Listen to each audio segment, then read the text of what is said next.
చలికాలం ఎలా ఉంటుంది అంటే అస్సలు లేవడానికి మనసే రాదు. కానీ ఏం చేద్దాం, లేవాలి తప్పదు. లేదు అంటే మాత్రం పనులన్నీ పెండింగ్ పడిపోతాయి. So welcome back to our channel vibe with Nadira. ఎవరైనా ఫస్ట్ టైం మన వ్లాగ్ చూస్తూ ఉంటే నా ఛానల్లో ప్రీవియస్ వ్లాగ్స్ కూడా చూసి నచ్చితేనే లైక్ చేసి షేర్ చేసి సబ్స్క్రైబ్ చేయండి. నా పేరు సమీరా, నేనైతే పూణేలో ఉంటాను. పూణే నుంచి regular house wife routine vlogs అయితే షేర్ చేస్తూ ఉంటాను. ఇంకా మన రొటీన్ అయితే స్టార్ట్ చేసేద్దాం. సో మార్నింగ్ లేచిన వెంటనే ఫస్ట్ పని వచ్చేసి ఫ్రెష్ అయిపోవడం. దాని తర్వాత ఇక్కడ బెడ్షీట్స్ అన్ని మడత పెడుతున్నాను. బెడ్షీట్స్ అంటే బొంతలు అనమాట. సో చలి మొదలైంది కదా, ఇంకా ఈ మంచంలో అయితే ఉన్నాయి ఉలన్ బెడ్షీట్స్, అవన్నీ తీసి ఓపిక లేక ఇంకా బొంతలే కప్పేసుకుంటూ ఉన్నాం. ఇవి వచ్చేసి మా అత్తయ్య గారు ఇచ్చినవి. సో అవి మామూలుగా అయితే పరుచుకోవడానికి యూజ్ చేస్తారు, కానీ చాలా ఎక్కువగా ఉందని చెప్పేసి ఇంకా అవే కప్పుకొని పడుకుంటూ ఉన్నాం అనమాట. ఇంకా అవన్నీ మడత పెట్టేసి ఇంకా మంచం అంతా సెట్ చేసేసి ఇంకా కిచెన్లోకి అయితే వచ్చేసాను. మా వారు అయితే వాకింగ్కి వెళ్ళారు. తనకి ఎక్కడి నుంచి వస్తుందో ఏందో తెలియదు, కానీ చలికాలమే మోటివేషన్ వస్తుందన్నమాట. మార్నింగే వాకింగ్కి వెళ్ళిపోతూ ఉన్నారు. నన్ను కూడా రమ్మంటే అయ్యో బాబోయ్ నాకు ఈ చలిలో అస్సలు రావాలనిపించట్లేదు. దట్టు మళ్ళీ వచ్చి పని చేసుకోవాలి, చలిలో తిరిగి రావాలి, ఇంకా మళ్ళీ వచ్చి కిచెన్లో పని చేయాలి. కిచెన్లో పని అంటే మాటికి చేతులు నాకేమో సింక్ కిందికే వెళ్ళిపోతూ ఉంటాయి. అంటే చిన్న పని చేసినా చేతులేమో కడుగుతూనే ఉంటాను.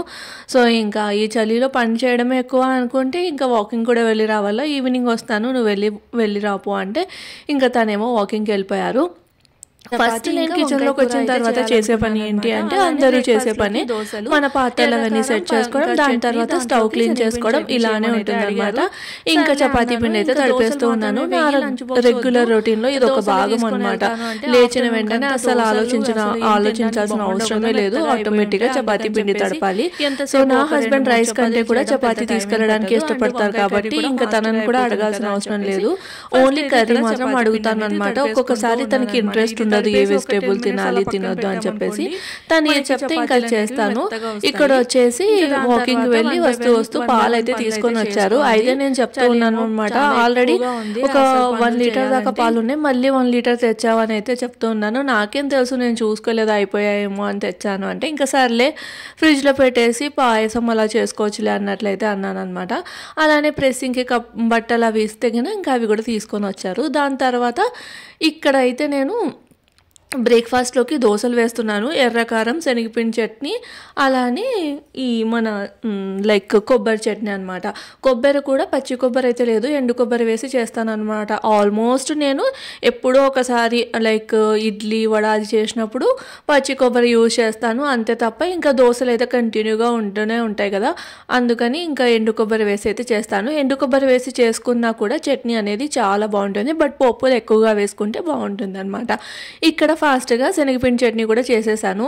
ఇలా వీడియో రికార్డ్ చేయాలి అన్నప్పుడు మాత్రం నేనైతే ఏవైనా వెజిటేబుల్స్ అంటే నాకు కర్రీలో కానీ లేదా అంటే లైక్ బ్రేక్ఫాస్ట్లో కానీ యూజ్ అయ్యేవి అన్నీ కట్ చేసుకుంటాను అనమాట. రెగ్యులర్గా అయితే ఆనియన్స్, పచ్చిమిర్చి ఇవి మాత్రం కామన్గా ఉంటాయి కదా. ఇంక ఇక్కడ వచ్చేసి వంకాయ కర్రీలోకి మసాలా అయితే ప్రిపేర్ చేస్తున్నాను. అల్లం వెల్లుల్లి పేస్ట్ అయితే ఎప్పుడూ రెడీగానే ఉంటుంది ఇంట్లో. సో అందుకని చెప్పేసి ఇక్కడ ఎండు కొబ్బరి, అందులోనే పల్లీలు, కొంచెం అల్లం వెల్లుల్లి పేస్ట్, కొత్తిమీర ఇవన్నీ వేసి మెత్తగా గ్రైండ్ చేసేసి వంకాయ కూర అయితే చేస్తూ ఉన్నాను అనమాట. అయితే ఇది గుత్తి వంకాయ కాదు, జస్ట్ వంకాయ కూర. ఇందులో పులు అంటే చింతపండు ఇదంతా ఏం వేయట్లేదు అనమాట.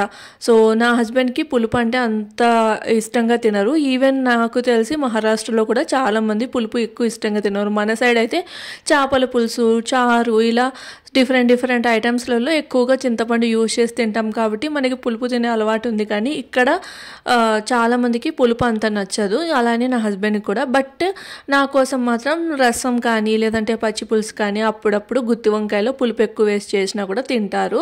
సో అదేంటి అంటే రైస్లో తింటారు, కానీ ఇలా చపాతీ రోటీలలో పులుపు ఎక్కువగా ఉంటే తినలేరు అనమాట తను. సో అది ఇంకా దాని తర్వాత నేనైతే వంకాయ కర్రీ ఫాస్ట్గా అయితే చేశాను. చూసారు కదా వంకాయ కర్రీ ఎంత సింపుల్గా చేశాను. సో ఆయిల్ వేసేసి ఆవాలు, జీలకర్ర, ఇంకా మనం రెడీ చేసి పెట్టుకున్న మసాలా, దాంతోపాటు వంకాయలు వేసేసి ఫ్రై చేసేసి కొన్ని వాటర్ వేసి కుక్కర్ మూత పెట్టే సరిపోతుంది. అయితే వంకాయలు నేను ముందుగానే కాస్త ఆయిల్లో అయితే వేపించేసుకున్నాను అనమాట. అది దాని తర్వాత లంచ్ బాక్స్ ప్యాక్ చేసి ఇంకా నా హస్బెండ్ అయితే ఆఫీస్ వెళ్ళిపోయారు. ఇంకా పాత్రలు అవన్నీ ఉంటే మాత్రం తోమేసి ఇంకా కొంచెం బట్టలు అవి ప్రెస్సింగ్ అంటే రోజుకి ఒక 2-3 అట్లయితే చేసుకుంటూ ఉంటాను, అవి ప్రెస్సింగ్ అయితే చేశాను అనమాట. దాని తర్వాత అయితే లంచ్ చేసేసి కాసేపు రెస్ట్ తీసుకున్నానో లేదో ఇంకా ఈవినింగ్ టైం అయితే అయ్యింది. సో ఈవినింగ్ లంచ్లోకి ఈరోజు టమాటో పప్పు ఇంకా క్యాబేజీ ఫ్రై అయితే చేస్తున్నాను అనమాట. నాకు ముందు రోజే నా హస్బెండ్ అడిగారు, లైక్ ఏంటి అంటే నాకు పప్పు అందులోకి నెయ్యి అలానే ఏదో ఒక తాలింపు కావాలి అప్పడాలతో కలిపి అని అయితే అన్నారనమాట. సరే అని చెప్పేసి తను ఎక్కువగా అయితే ఈ కాంబినేషన్ తినరు, ఎప్పుడో ఒకసారి అడిగినప్పుడు మాత్రం కంపల్సరీగా అయితే చేస్తాను. దట్టు పచ్చిమిరపకాయలతో వేస్తే మాత్రం తినరనమాట. కారం కానీ ఎండుమిరపకాయలు కానీ వేస్తేనే తింటారు. సో అట్లా ఇంకా ఫస్ట్ రైస్ అయితే నానపెట్టేసుకొని, ఇవి వచ్చేసి నేను పోంటా మార్ట్ నుంచి తీసుకొని వచ్చినది. లైక్ ఒక షార్ట్ అయితే అప్లోడ్ చేశాను కదా, డీమార్ట్ కానీ రిలయన్స్ మార్ట్ కానీ తీసుకెళ్ళమంటే ఇంటి దగ్గర ఉన్న పోంటా మార్ట్కి తీసుకెళ్లారని. సో ఏమేమి తీసుకున్నా అన్నది మీతో అయితే చూపిస్తూ ఉన్నాను. పోంటా మార్ట్ ఏమో అనుకున్నాను కానీ మనకు అవసరమైన వస్తువులన్నీ ఇక్కడైతే దొరుకుతాయి. సో ఆల్మోస్ట్ మంత్లీ గ్రాసరీ కూడా తీసుకోవచ్చు. బట్ ఏంటంటే డీమార్ట్లో ఇంకా రిలయన్స్ మార్ట్లో దీనికంటే మంత్లీ గ్రాసరీ తీసుకుంటే మనకు కొంచెం ఖర్చు ఎక్కువ అవుతుంది కదా, ఒక 500-600 అన్న మనకి సేవ్ అవుతుంది అనమాట అక్కడ తీసుకుంటే.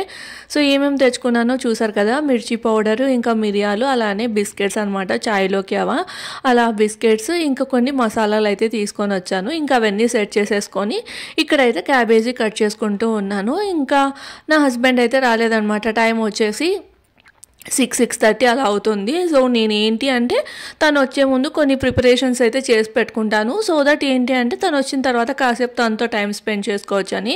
ఎలానో ఇంకా 5:30 నుంచి ఖాళీగానే ఉంటాం కదా, సో ఈ పనులు చేసి పెట్టుకుంటే వచ్చిన వెంటనే వేడివేడిగా చపాతీ అయినా రైస్ అయినా అలా పెట్టేయచ్చు. దాని తర్వాత సింపుల్గా ఒక కర్రీ చేయొచ్చు అని. ఒక్కొక్కసారి అయితే కర్రీ కూడా ప్రిపేర్ చేస్తూ ఉంటాను. ఇక్కడ మాత్రం ఆ క్యాబేజీ కట్ చేసేసుకొని కందిపప్పు తీసుకొని వచ్చాను అనమాట పోంటా మార్ట్ నుంచి. సో అది కందిపప్పు డబ్బాలో వేసేసి పెడుతూ ఉన్నాను. అంతలోపలే హస్బెండ్ అయితే వచ్చారు. సో ఇంకా తను ఫ్రెష్ అయ్యి అంతలోపల నేను పప్పు కన్నా వేద్దామని చెప్పేసి ఇక్కడ కందిపప్పు నానపెట్టేస్తూ ఉంటే, కాసేపు కూర్చుందాం కదా అప్పుడే ఏం చేస్తావులే ఆకలి కావట్లేదు అంటే ఇంకా సర్లే అని చెప్పేసి ఒక 15-20 minutes అలా టీవీ అయితే చూస్తూ కూర్చున్నాము. తనకి ఈవినింగ్ వచ్చిన తర్వాత టీ తాగే అలవాటు అయితే లేదనమాట. ఎందుకంటే ఆఫీస్లో 4-4:30 ఆ మధ్యలో కొలీగ్స్తో వెళ్ళి టీ అయితే తాగుతారంట. ఇంకా నేను కూడా ఒక్కొక్కసారి తాగుతాను, లేదంటే లేదనమాట. అంటే లైక్ ఏంటంటే ఈవినింగ్ టైమ్స్ నాకంత కంపల్సరీ టీ కావాలి అన్నది ఏం లేదు. ఎవరైనా ఉంటే వాళ్ళతో పాటు తాగుతాను. నా ఒక్కదానికంటే మాత్రం ఇంకెప్పుడో ఒకసారి అట్లా తాగుతూ ఉంటాను. ఇక్కడైతే పప్పుకైతే వేసేసాను. ఈరోజు మాత్రం కారం పొడి వేయకుండా ఎండుమిరపకాయలు అయితే వేసాను అనమాట. సో రాయలసీమ సైడ్ అయితే ఎండుమిరపకాయల పప్పు అయితే అంటూ ఉంటారు. సో ఆ పప్పుకైతే వేశాను. సింపుల్గా కందిపప్పులో కొంచెం ఆనియన్, వెల్లుల్లి, ఇంకా చింతపండు, టమాటో, వంకాయ ఉంటే వంకాయ కూడా వేసుకోవచ్చు. బట్ ఇక్కడ నేను వంకాయ వేయలేదు, టమాటో, చింతపండు, కొంచెం పసుపు, అలానే ఎండుమిరపకాయలు వేసేసి మూత పెట్టేసి ఒక 2-3 విజిల్స్ వస్తే మనకి ఆ పప్పు అనేది మంచిగా ఉడికిపోతుంది. చింతపండు వేస్తే పప్పు ఉడకదు అనేది ఏమీ లేదు, మంచిగా ఉడుకుతుంది అనమాట. సో జస్ట్ ఏంటి అంటే కాసేపు కందిపప్పు నానపెడితే సరిపోతుంది అంతే. సో మన సైడ్ అయితే ఇన్ని రకాల పప్పులు చేసుకుంటూ ఉంటాం. గోంగూర పప్పు, పాలకూర పప్పు, ఇంకా చాలా రకరకాల పప్పులు అయితే చేస్తూ ఉంటాం కదా. కానీ ఇక్కడ సైడ్ అలా కాదు, ఓన్లీ వరన్ అని చెప్పేసి సింపుల్గా పప్పులో అంటే కందిపప్పు అలానే ఎర్ర కందిపప్పులో కొంచెం పసుపు వేసేసి మూత పెట్టి అంటే ఉడికిన తర్వాత తాలింపు వేసేస్తారు. తాలింపులో కూడా ఆనియన్స్ అవంతా వేయరనమాట. కొంతమంది వేస్తారు, కొంతమంది వేరు. సో కొంతమంది ఏంటంటే ఆనియన్, టమాటో ఇదంతా వేసేసి పోపు పెట్టేస్తే, కొంతమంది జస్ట్ నెయ్యిలో ఆవాలు, జీలకర్ర, కరివేపాకు వేసి పోపు పెడుతూ ఉంటారు. సో పప్పు టేస్ట్ మాత్రం చాలా డిఫరెంట్గా ఉంటుంది. అలా వేసి ఉడికిస్తారనమాట. అది అప్పటికప్పుడు బాగున్నా కూడా మళ్ళీ నైట్కి అలా తినాలంటే నాకు ఎందుకో అంత నచ్చదు. సో ఒక్కొక్కరి టేస్ట్ ఒక్కొక్కలాగా ఉంటుంది కదా. మనం చిన్నప్పటి నుంచి ఇలాంటివి తిన్నప్పుడు ఇంకా సడన్గా అలాంటివి తింటే ఎలా నచ్చుతాయి చెప్పండి. సో మన ఫుడ్ మాత్రం వీళ్ళకి కంపల్సరీగా నచ్చుతుంది. ఇంకా ఇక్కడ చూస్తూనే మజ్జిగ కూడా తిరగొట్టేస్తే ప్లేట్ అయితే రెడీ చేశాను. అయితే ఈరోజు మాత్రం నన్ను కూర్చోబెట్టి మా ఆయన అయితే డిన్నర్ ప్లేట్ తీసుకొని వచ్చి ఇచ్చారనమాట. నాకైతే భలే హ్యాపీగా అనిపించింది. అయినా కూడా మా ఆయన కామన్గా ఇలా చేస్తూనే ఉంటారు. ఇద్దరికి కంబైన్గా డిన్నర్ అదంతా రెడీ చేయడం ఇదంతా చేస్తూనే ఉంటారు. బట్ ఆ రోజు వీడియో తీస్తున్నప్పుడు తను ఏమో ఇలా నేను తీసుకొని వస్తాను అంటే హ్యాపీగా అనిపించింది. ఇక్కడ కూర్చొని మంచిగా టీవీ చూస్తూ డిన్నర్ అయితే కంప్లీట్ చేసేసాం. డిన్నర్ అయిపోయిన వెంటనే ఇంకా వాకింగ్కి వెళ్ళాలి. అందుకని చెప్పేసి ఇక్కడ కిచెన్ అయితే క్లీన్ చేసుకుంటూ ఉన్నాను. ఫస్ట్ కిచెన్ క్లీన్ చేసేసాం అనుకోండి, ఇంకా లైక్ ఏంటంటే ఫుల్ హ్యాపీగా అనిపిస్తుంది అనమాట. నెక్స్ట్ డేకి కిచెన్ కిచెన్ అంతా రెడీగా ఉంటుందని చెప్పేసి. దాని తర్వాత ఇడ్లీ పిండి అయితే వేయాలి. ఇడ్లీ పిండికి నానపెట్టి పెట్టాను. సో ఇంకా కిచెన్ క్లీన్ చేసేసి ఫాస్ట్గా ఇడ్లీ పిండి అయితే వేస్తాను. ఎలా అయినా నేను మిక్సీ జార్ని నానబెట్టి పెడతానమాట, నెక్స్ట్ డే వాష్ చేయొచ్చని. అందుకని చెప్పేసి ఇది ఒక్కటే ఉంటుందిలే అన్నట్లు ఇంకా ఇడ్లీ పిండికి అయితే వేసేసాను.